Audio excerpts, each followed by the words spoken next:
দাদি নদীর ধারে একটি সোনার লণ্ঠন দেখতে পায়।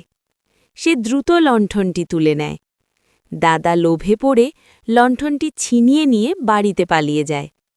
অসহায় দাদি একটি ভাঙা লণ্ঠন নিয়ে বাড়ি ফেরে। দাদা লণ্ঠনটি জ্বালাতেই তার বিলাসবহুল বাড়ি ভাঙা মাটির ঘরে পরিণত হয়ে যায়। সে আয়নায় তাকাতেই তার পোশাক ভিখারির মতো হয়ে যায়।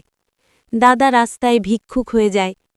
এদিকে দাদি ভাঙা লণ্ঠনটি জ্বালাতেই তার ছোট বাড়ি বিলাসবহুল বাড়িতে পরিণত হয়।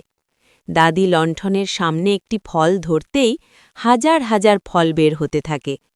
দাদি সব ফল গরিবদের মধ্যে বিলিয়ে দেয়। তারপর সে দাদাকে ভিক্ষুক অবস্থায় দেখে এবং তার খুব মায়া হয়। সে দাদাকে তার জাদুর লণ্ঠনটি দিয়ে দেয়। কিন্তু দাদি কাঁদতে থাকে, কারণ কেউ তার ভিডিওতে লাইক বা সাবস্ক্রাইব করেনি।